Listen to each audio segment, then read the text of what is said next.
Hey guys, welcome to the Cheaha Wilderness. I don't know how you say that. I guess it's Cheaha.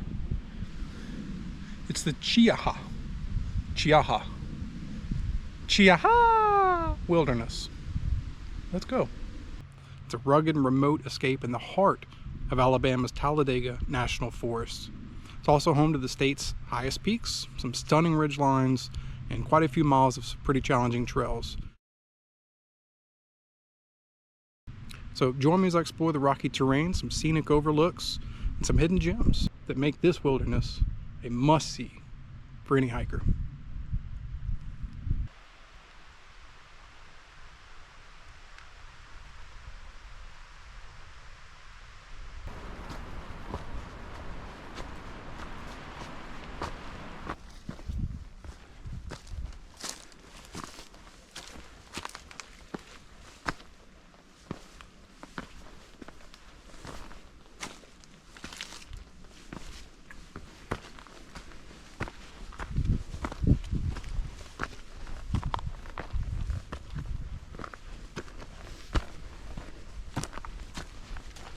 Pretty much right off the bat we get our first small water crossing, which I don't remember being here last time. So definitely lots of water in the area, which is good in the sense that I don't have to worry about finding water, and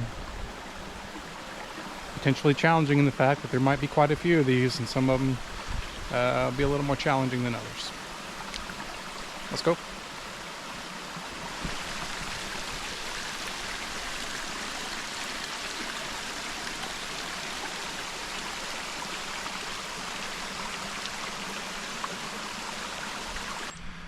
So they cut out a line that you can see back here for the power lines, the transmission lines to go through, but it reminds me,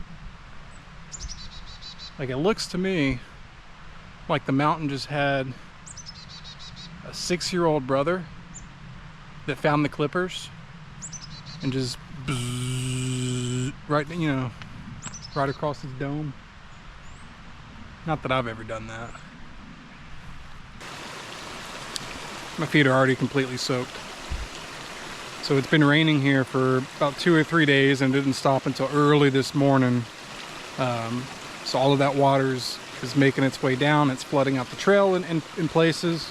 And like here, there's no option. You're gonna get your feet wet. It's all right, we'll just keep walking.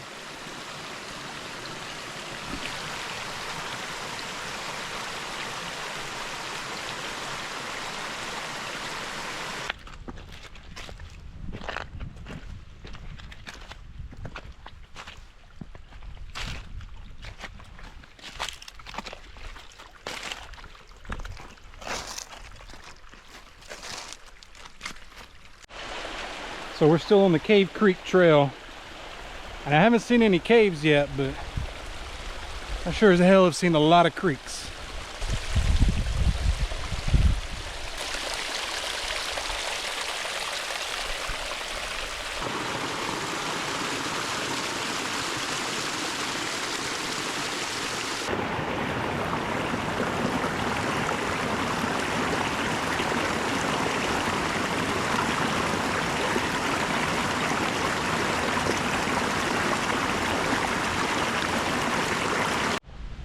Oh boy, are we getting treated to our first little view, our little scenic overlook, our little place to stop and grab some water where you can sit and relax and it looks really nice around you. Yeah, this is nice.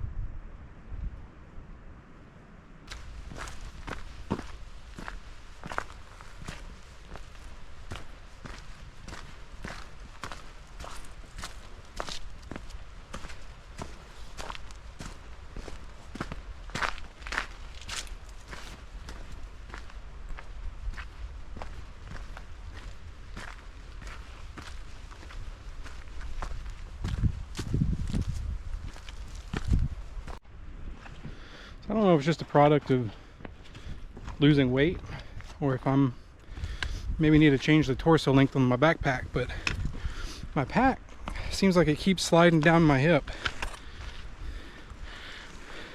When my pack slides down my hip, when I dip, you dip, we dip. Yeah, boy.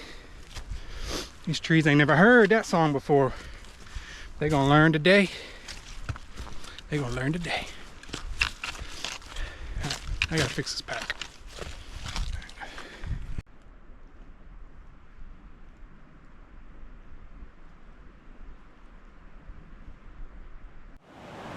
So we're at Cave Creek, and as you can probably tell just by the sound, it's more of a torrent or a river, as they say somewhere. No, there's a lot of water coming through. Last time I was here, was last summer, June, July, and there was a trickle. I mean, you could fill up, but I think you had to get your bag, your Canuck-back or whatever, a bag. You had to get it pretty wet. Not today. Not today. I bet that water's good though.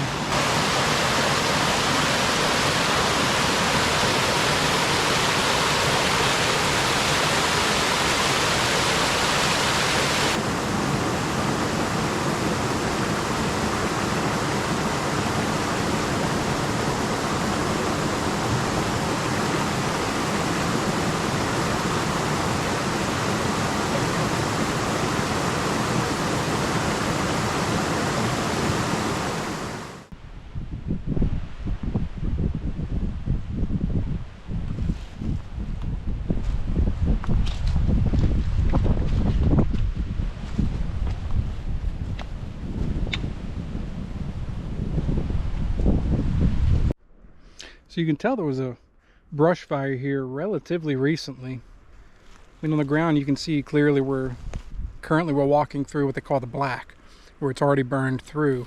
And there's not a whole lot of leaf litter or debris on the ground that's unburned. So, I mean, definitely looks like it was a slow moving fire, but you can still smell that smoke, you know, like a campfire that's recently been put out. Not all fires are bad. Actually, most of the time they're pretty good for the environment. They can, one, prevent larger, more devastating fires. If you clear out, like this one does, it clears out the underbrush without, you know, scorching the entire trees, without going up to the treetops. It pretty much stays at that lower ground level. And that helps new plant life to grow. In fact, a couple weeks ago I was on the Florida Trail, and I don't remember the name of the tree, but it had pine cones that were smaller than traditional pine cones that you might think of. And they had a unique attribute. They had a unique property. The pine cones themselves were very compact, very tight, until they have the extreme high heat of a wildfire. And once they expose to that high temperature, the cone actually opens up and releases the seed contained inside so that a new tree can form. But it only is released with a wildfire when there's extreme heat. So fires can be devastating. We've seen that in Oregon, Colorado, California. They can be devastating, but they can also be helpful. A lot of times Forest Services will actually do prescribed burns, where they start fires in a controlled manner to do exactly this, to burn out a lot of that ground level debris and ultimately to prevent larger fires in the future. I don't know if it was prescribed, or it could have been a lightning strike, it could have been a campfire, it could have been a bunch of different things, but I don't know if it's really going to come through. This is steep and I'm tired. Let's see. I don't know if you can tell how. Doesn't look steep. I mean, the trail. And the trail goes up this way, up that way. Oop. I mean, it's just like it's steep. It's steep and I'm tired. But I think we're almost there. I hope we're almost there. Sure is pretty though.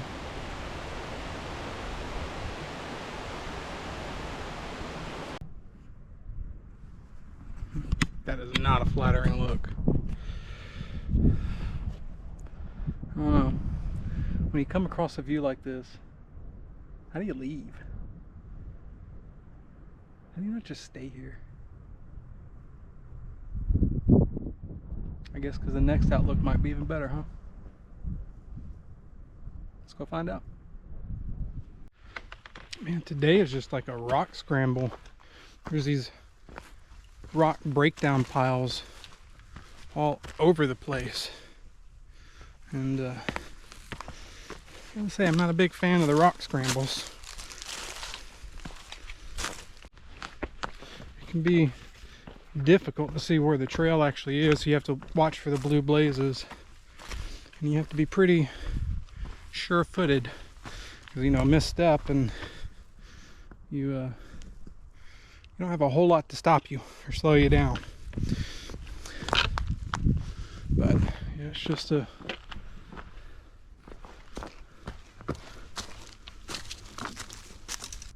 so you can actually just start to see McDill Point poking through the trees. It's a rocky outcropping about a mile or so away. We're headed that way, and we'll go check it out. But there's something on the back of that rocky outcropping. It's pretty unique. So let's go take a look. So earlier, I pointed out this rocky outcrop that we're on currently. This is McDill Point. And we were somewhere right over in here on this range. We then walked across the top ridge all the way over here and back around. So this is McDill Point. It's absolutely stunning. It's also very breezy, so I imagine the wind noise is probably a little bit of an issue. You know, there's something that I've always wanted to do when I'm standing way up on top of a mountain. I've been trying to reach you about your car's extended warranty! Yeah, that felt good. Felt good. McDill Point is a stunning but rugged destination along the Pinhoti Trail. It offers sweeping views of Alabama's vast wilderness, but hidden among the trees below is a somber piece of history, a reminder of a tragedy that occurred over 50 years ago. On October 5th, 1972, a Mooney M-20C, a small single-engine aircraft, crashed into this remote mountainside. The plane, en route from Georgia to Mississippi, went down in poor weather conditions. Sadly, the pilot did not survive. Even after decades, remnants of the wreckage still lie here in the Talladega National Forest. Hikers along the Pinhoti Trail who venture slightly off the beaten path may come across a piece of this aircraft, which is a stark contrast to the otherwise pristine and peaceful surroundings. From here, the trail continues toward Cheaha Mountain, the highest point in Alabama, and it offers even more breathtaking views and rugged adventure.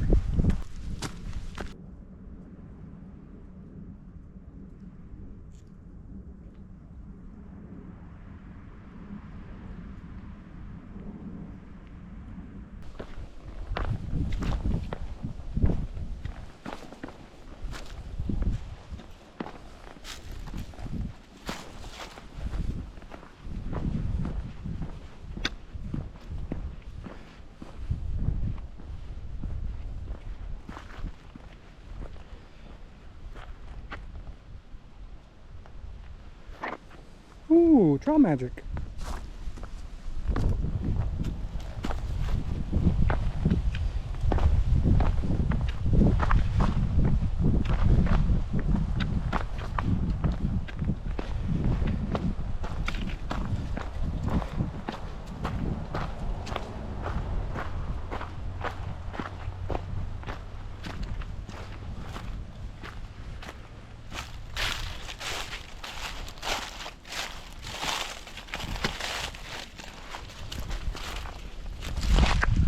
Cool. It's my very first trail magic. I mean, I got 3 liters of water, so I'm good, but that's really cool. Somebody left a bunch of water bottles, and they have a shuttle if you need a ride. Awesome. It's a first for me.